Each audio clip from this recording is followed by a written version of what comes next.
Music is constantly evolving, sometimes for the better, other times for the worse. It's really up to the listener to decide. This constant evolution of sound is a beautiful thing to watch as your favorite genres grow and change into something new, but at the same time, it can be quite sad. Long gone are the days of emo, dubstep, and crunk. Now we are stuck with screamo, drum and bass, and mumble rap. That's not to say that there's anything wrong with these newer genres, but I wish the birth of one genre didn't also mean the death of a former. I bring this up because I believe that lo-fi hip-hop is headed towards a similar path. It's becoming clear to me that people prefer to listen to lo-fi music while they sleep. Therefore, it's only right that lo-fi record labels will begin to cater to the masses as more ambient and less drums become the norm in lo-fi scene. This leaves many producers to make a decision. Make the music that they want to make or make music for the crowd. This will be an obvious answer if the crowd didn't have the money and hence the means for the artist to make the music that they want to create in the first place. Suddenly, making the music that is guaranteed to get on the Spotify playlist sounds a lot more appealing than struggling to get any at all. Some people may not have a strong connection with hip-hop music to even notice the change in the sound. Others probably don't even care. They just need something to cut out distractions as they get their homework done. But what happens to the original sound and the producers that many had grown to love? Do they just slowly fade out of existence? Unfortunately, yes. Unless there's a group. A collective of aficionados who love a subgenre so much that they would gladly dedicate their time to promoting new beats.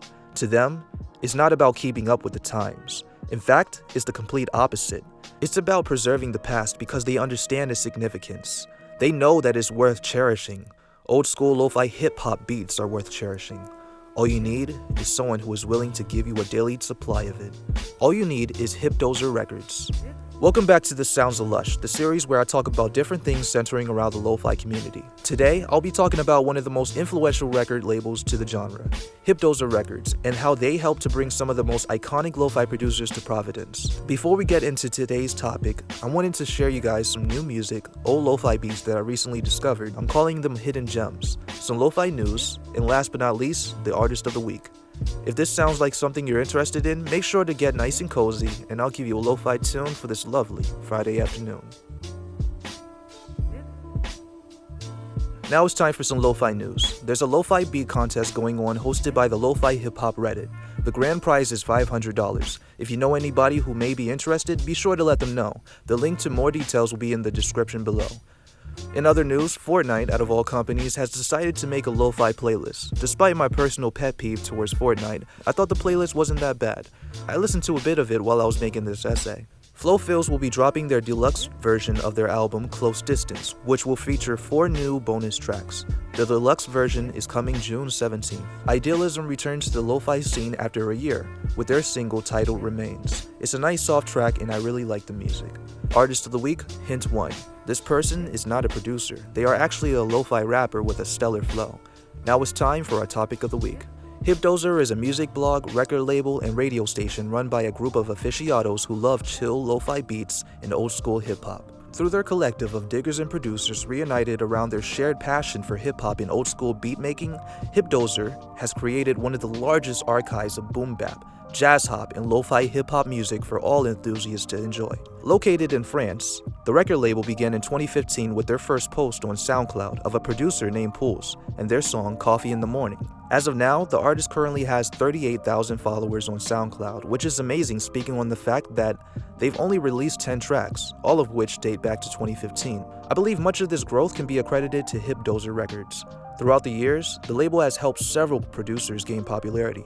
Artists and producers on the record label include Cooking Soul, Sabe, Kazam, Diboujone, Odyssey, Context, Handbook, Sensei Sai, Osvaldo, Ocha, Imagero, and Soul Chef. Vinyl sales in the US increased from 21.5 million units in 2020 to 41.7 million units last year. This is according to a 2021 report from MRC Data Billboard, a media consumption company formerly known as Nielsen SoundScan.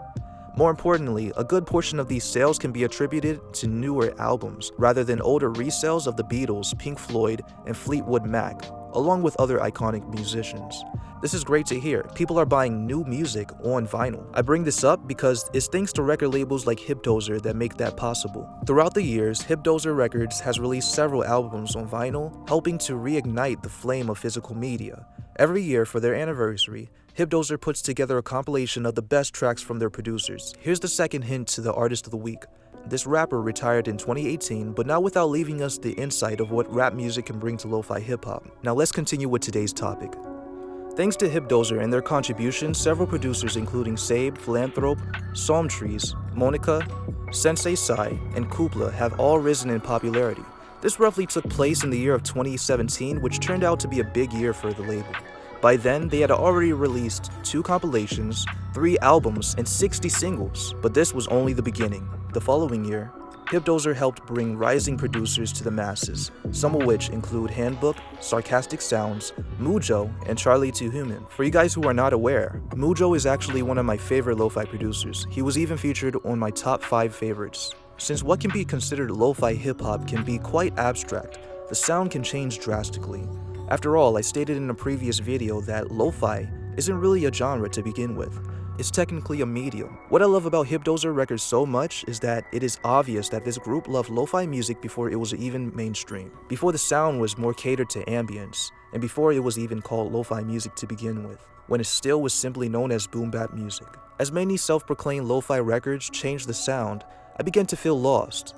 I didn't know where to go for that original lo-fi hip-hop sound that got me so invested in the genre in the first place.